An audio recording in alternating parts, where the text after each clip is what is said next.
Hello students, this is your history lesson. Today we are going to read chapter 11 Muslim Revival in the 18th and 19th centuries from Understanding History for class 7. So we start our lesson. First of all, have a look on glossary of the chapter. Renewal, an instance of resuming something after an interruption. Culminating, reach a climax or point of highest development. Deviation, the action of departing from an established course or accepted standard. Orthodox, following or conforming to the traditional or generally accepted rules or beliefs of a religion, philosophy, or practice. Etiquette, etiquette is a set of customs and rules for polite behavior, especially among a particular class of people or in a particular profession. Prescribed. Prescribed is to tell someone what they must have or do, or to make a rule of something. Secularism. Secularism is the state of being private and away from other people. Theologian, a person who engages or is an expert in theology. Completion, the action or process of producing something, especially a list or book, by assembling information collecting or collected from other sources. Disciplines, the practice of training people to obey rules or a code of behavior, using punishment to correct disobedience. Accessible, of a place able to be reached or entered. Extravagance. Extravagance is the practice of spending more money than is necessary or reasonable. Criticized, indicate the faults of someone or something in a disapproving way. Advocated, publicly recommend or support. Persecution, hostility and ill treatment, especially because of race or political or religious beliefs. Disciple, a personal follower of Christ during his life, a follower or pupil of a teacher, leader, or philosopher. Oppression, a situation in which people are governed in an unfair and cruel way and prevented from having opportunities and freedom. Decisively, in a manner that settles an issue convincingly or produces a definite result. Oppression, prolonged cruel or unjust treatment or exercise of authority. Treachery, behavior that deceives or is not loyal to someone who trusts you. Miraculously, miraculously in a way that suggests or resembles a miracle. Obligatory, required by a legal, moral, or other rule, compulsory. Harass is to make repeated small scale attacks on an enemy. Infidels, a person who has no religion or whose religion is not that of the majority. Distinguish, recognize, or treat someone or something as different. Convention, a way in which something is usually done. Now come to the reading of chapter 11. This is page number 74 from your book. By the middle of the 18th century, Mughal power was no longer a reality, and Muslims were facing a serious challenge to their survival as a political and religious community in the subcontinent. At such a time, Muslims turned to the path of inner renewal of their faith to survive. In this context, Shah Waliullah, Sayyid Ahmad Shahid Barewali, and Haji Shariatullah have left a lasting legacy culminating in the movement for a separate Muslim state, Pakistan. But we must begin with the study of an important Muslim religious leader, Sheikh Ahmad Sarhandi Mujaddad Alif Sani, who was a contemporary of the Mughal emperors Akbar and Jahangir. The teachings of Sheikh Ahmad show the rise of religious thought among the Muslims of the subcontinent and how they viewed the changes in belief brought about by rulers like Akbar. Students, at the beginning of the 18th century, the Mughals ruled India. However, by the middle of the 19th century, external forces and internal weaknesses meant that the once mighty Muslim empire was gone. The decline of the Mughal Empire reflected a decline in the fortunes of the Muslims in general in the subcontinent, as the British tended to favor the Hindu community. Fortunately, a number of great Muslim reformers emerged who helped bring about a revival of Muslim fortunes and placed Muslims on the road to an independent Pakistan. Shah Waliullah made the Quran accessible to large numbers of Muslims by translating it into Persian. Sayyid Ahmad bravely launched a movement to restore Islam to its original purity, and his work was continued by Haji Shariatullah's Firazi movement. Mujaddad al-Fasani 1564 to 1624. Akbar's deviation from mainstream Islam caused a reaction among the ulama and the learned Sufi saints of his time. The foremost among these was Khwaja Baki Billah, the founder of the Naqshbandiya order. His most gifted disciple was Sheikh Ahmad Sarhandi, who came to be known as Mujaddad al-Fasani, reviver of Islam. Sheikh Ahmad was born in Sirhind, the Mughal capital of eastern Punjab. In 1599, he came to Delhi and met Khwaja Baki Billah, and staying on, he joined the Naqshbandiya order. He was a gifted writer and used that ability to convey the message of reviving Islam and convincing Muslims to fulfill their duties towards their religion. He addressed many letters to the nobles of Akbar's reign. Among them were Sheikh Farid, Khan Azam, Sadr Jahan, Khan Jahan, and Abdur Rahim Khan Khanan. Sheikh Ahmad's letters left a deep impression on the people of his time, and a religious revival took place with far reaching results.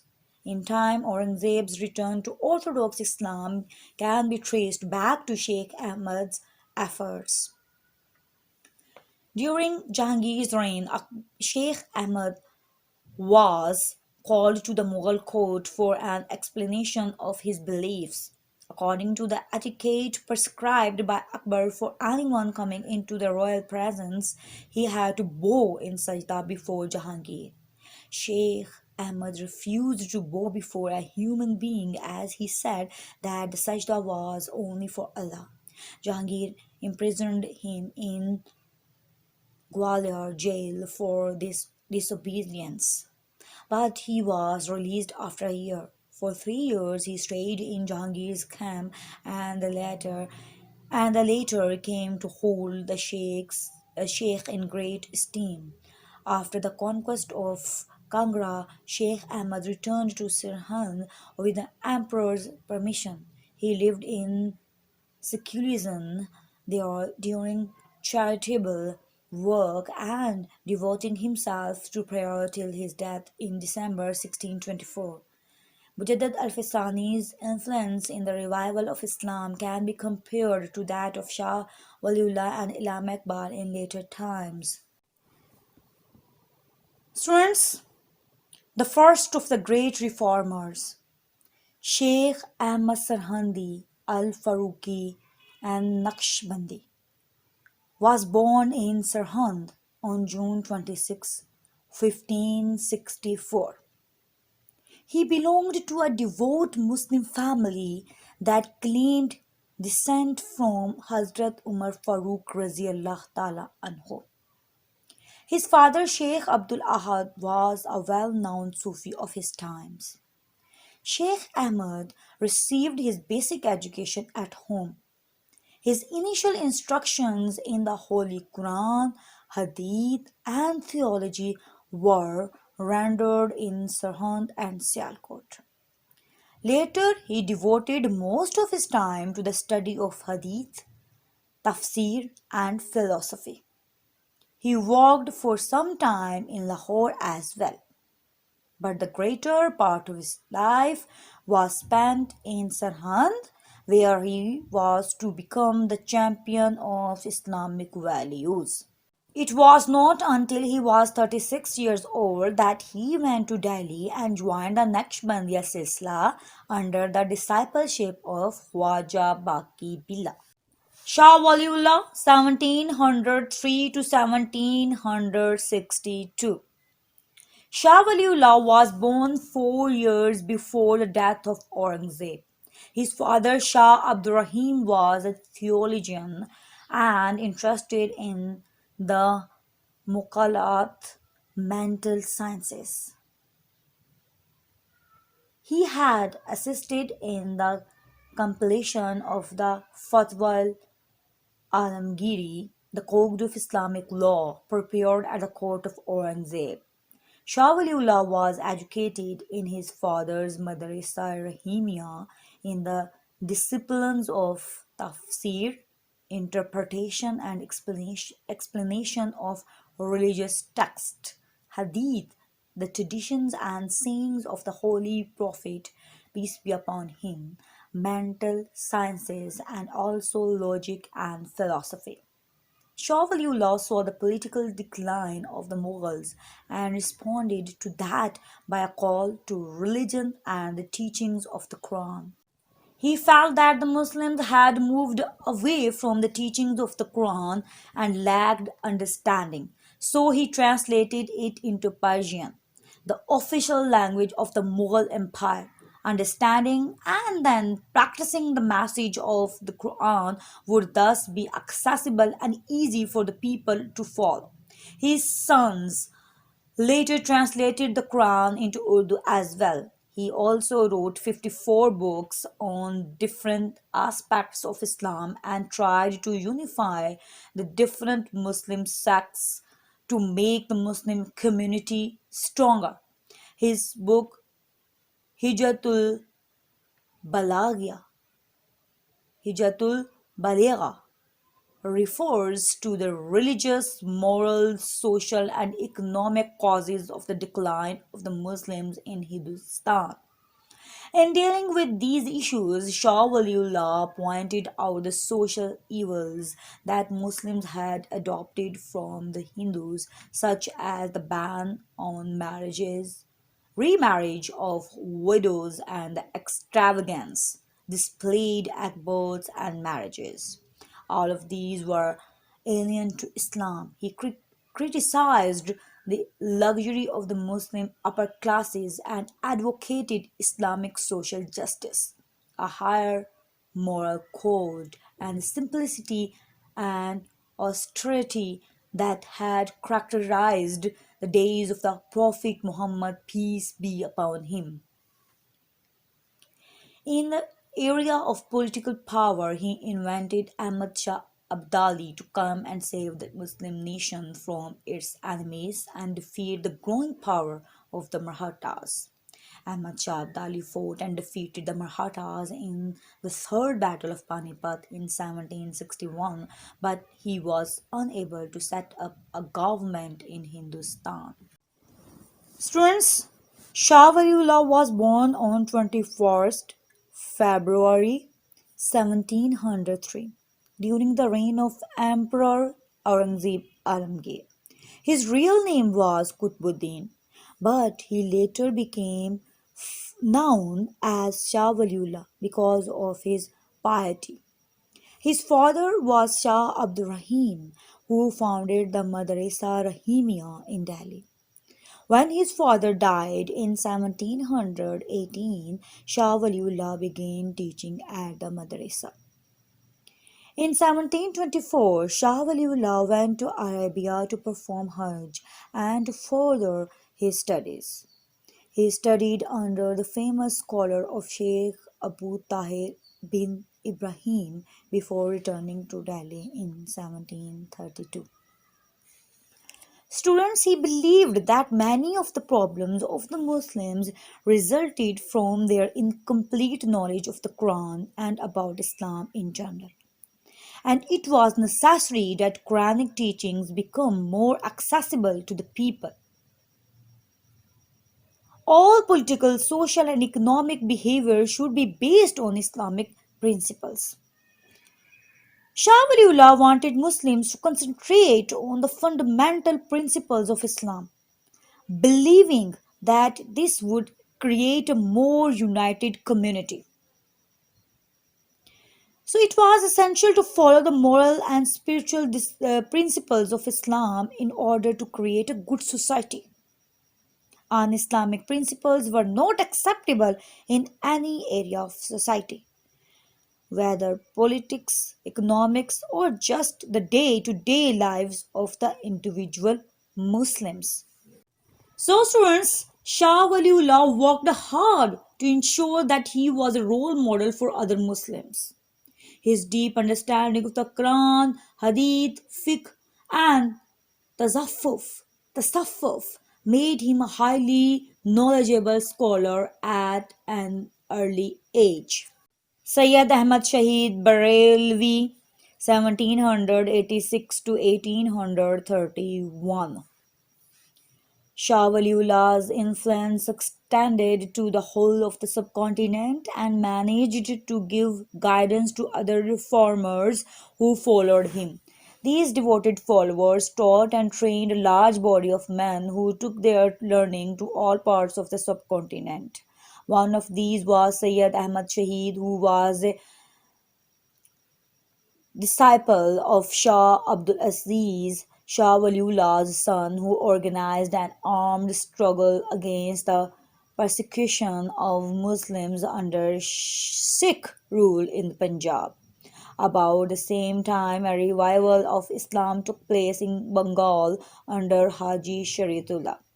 These followers of Shah Waliullah were held in high esteem by Sir Syed Ahmad Khan, founder of the Aligarh movement in the 19th century, and Maulana Muhammad Qasim, the founder of the Deoband movement.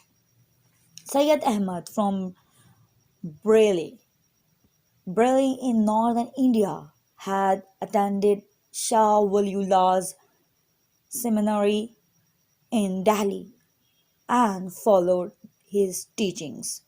Later, he joined the military service of Nawab Amir Khan, the ruler of the state of Tong, as a soldier and prayer leader. When the British took over Tong in 1806, Sayyid Ahmad left military service and became a disciple of Shah Abdul Aziz in Delhi. In 1821, Sayyid Ahmad left for Makkah to perform Hajj, and after spending 1.5 years in Arabia, he returned to Delhi in 1823 with a clearer vision of jihad that his mission would be to take up arms to fight for Muslims' rights. Taken in its full meaning, jihad can also be used as a term of social and personal improvement as well as physical struggle. He soon founded the Jihad movement, which was aimed at the revival and restoration of Islam. His preaching as a religious leader led him to Rampur, where the Afghans complained to him of the sufferings of the Muslims under Sikh rule in the Punjab. In 1826, Sayyid Ahmad led an army of nearly 80,000 to free the Muslims from Sikh oppression and defeated them decisively at Akora. In 1830, Peshawar was occupied by Sayyid Ahmad. Here he tried to introduce an Islamic system of government, but the tribal chiefs were not ready for it as it curtailed their influence. There was treachery when Ranjit Singh bribed some leaders to turn against Sayyid Ahmad and his followers. In 1831, a battle was fought at Balakot in Hazara district between the Sikhs and the remaining followers of Sayyid Ahmad, who were outnumbered and unprepared. Sayyid Ahmad was martyred along with Shah Ismail and others. Sayyid Ahmad Shaheed is buried in Balakot, where his tomb has miraculously survived the earthquake of October 205, which flattened the town. Sayyid Ahmad's influence continued in the anti-British movement led by the Mujahideen in the northwest frontier region and in Bengal in the east, where Haji Shariatullah led the movement to revive the teachings of Islam. Students, Sayyid Ahmad wanted to improve the lives of Muslims. Consequently, even when he served as an army officer, he surrounded himself with men of great piety who were prepared to reject worldly wealth and work for improving the moral and intellectual lives of Muslims. The British had ensured that the Mughal emperors had little real power and the Sikhs were dominant in the Punjab. Sayyid Ahmad founded the Jihad movement, which called for armed struggle to overthrow non Muslim oppression and restore Muslim power. In 1821, Sayyid Ahmad went for Hajj. Before going, he traveled across India and held meetings in order to spread his beliefs about jihad. When he returned from Arabia in 1823, he was ready to take action. At this time, the Punjab was under the control of the Sikh regime of Ranjit Singh, who had also extended his authority in the northwest frontier. Sayyid Ahmad thought that the Punjab was the place to launch his jihad against non-Muslim rulers. Sayyid Ahmad toured the Punjab and the northwest frontier to enlist men to fight the Sikhs. He travelled many hundreds of miles to raise a Mujahideen force. His travels took him through Rajasthan, Sindh, Balochistan, and into Afghanistan. Sayyid Ahmad was preparing to attack the fort of Attock when he encountered an army of 35,000 Sikhs near Akora. What he did not know was that Yar Muhammad Khan, a Pathan chief who had joined his army, had been bribed by the Sikhs. First, one of his servants tried to poison Sayyid Ahmad. Then Yar Muhammad Khan deserted the battlefield along with his men, thus creating confusion and chaos in the ranks, which ultimately led to the defeat of Sayyid Ahmad's forces. He had no other option but to move his headquarters to the safety of Panchtar near Kashmir. Students, the Battle of Balakot 1831 was a furiously contested one.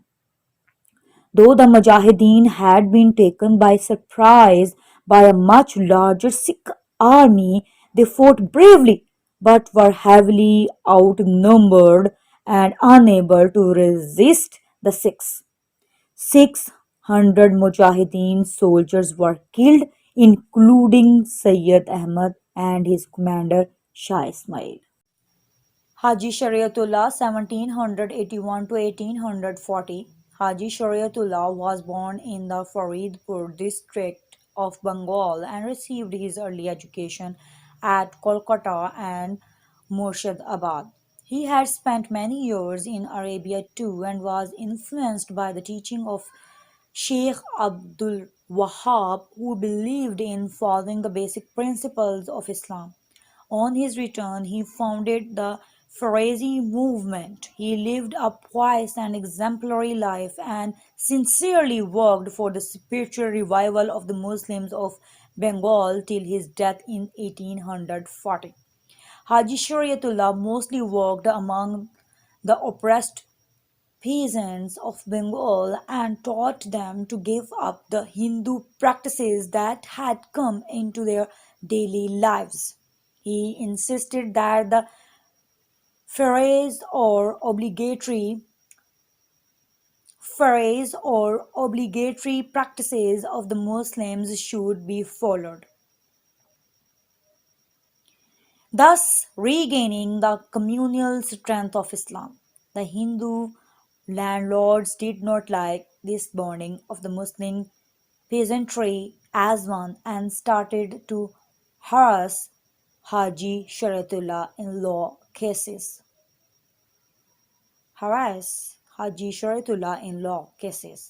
After Haji Sharatullah, his son Dadu Mian carried on his father's reform movement in a more systematic way. The Muslim peasants of East Bengal had to pay unfair taxes charged by the Hindu landlords and the European indigo planters. Tadumia led a movement to free the peasants from this oppression and was often jailed for his activities. The study of these religious movements shows that the common Muslim population was becoming aware of the problems they faced on all sides. There were political problems as Muslim rulers became weak and were challenged by the Sikhs and Marathas, and finally the British. This led to social and economic problems also and forced people to think and search for solutions.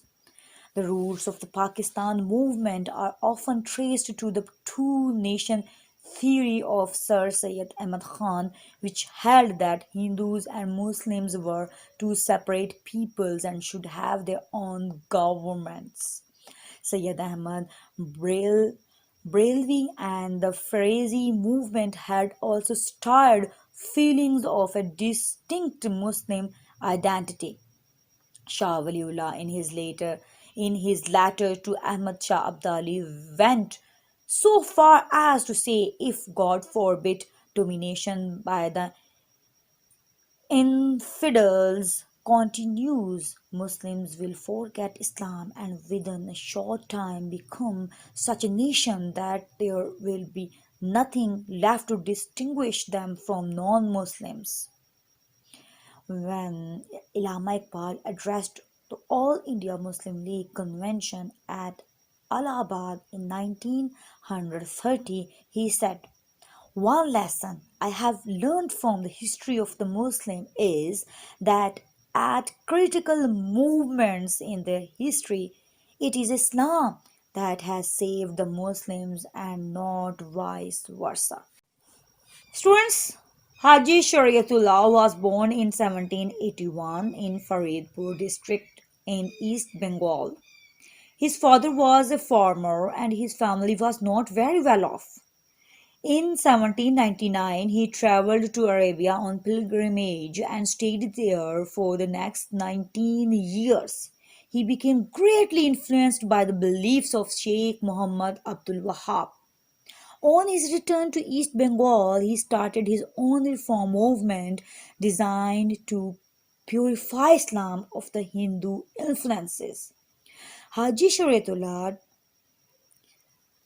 believed that the Muslim community had moved away from true Islamic practice. Students, he wanted them to return to what he thought was the proper observation of Islamic duties called farais. This was why his movement was called the Farazi movement. Haji Shariatullah found that the Muslims of East Bengal had been oppressed both by the Hindus and by the British. Previously, the Muslims had been the ruling class in Bengal, but when the British took over, they worked with the local landowners, who were mainly Hindus. The Muslims had also been given few opportunities in education and employment. As a result, many important Muslim families had been reduced to near poverty. Haji Shariatullah started the Farisi movement to restore the pride of the Muslims and remove what he thought were the Hindu practices which had crept into their worship. Now come to the questions. Question 1. Who was Mujaddid al-Fasani? How did he influence Islamic teachings in his time? Answer. Sheikh Ahmad Sarhandi came to be known as Mujaddid al-Fasani, reviver of Islam. In 1599, he came to Delhi and met Khwaja Baqi Billah, and taking on, he joined the Naqshbandi order. He was a gifted writer and used that ability to convey the message of reviving Islam. He convinced Muslims to fulfill their duties towards their religion. Question 2. Why was an Islamic revival necessary during the rule of the later Mughals? Answer. By the middle of the 18th century, Mughal power was no longer a reality, and Muslims were facing a serious challenge to their survival as a political and religious community in the subcontinent. At such time, Muslims turned to the path of inner renewal of their faith to survive. Question 3. What was Shah Waliullah's role in the revival of Islam in the 18th century? Answer. Shah Waliullah felt that Muslims moved away from the teachings of Quran and lacked understanding. He translated Quran into Persian, the official language of Mughal Empire. He also wrote 54 books on different aspects of Islam and tried to unify the different Muslim sects to make the Muslim community stronger. Question 4. What was Sayyid Ahmad Shahid Brailwi's response to the Sikh oppression of Muslims in Punjab? Answer. In 1826, Sayyid Ahmad led a jihad against the Sikhs to free the Muslims from the Sikh oppression and defeated them decisively at Okara. Question 5. How did Haji Shariatullah serve the cause of Islam in Bengal? Answer. Haji Shariatullah worked for the spiritual revival of the Muslims of Bengal till his death in 1840. Haji Shariatullah mostly worked among the oppressed peasants of Bengal and taught them to give up the Hindu practices that had come into their daily lives. Thanks for listening. For new videos, don't forget to subscribe my channel. And if you like my videos, please share and like.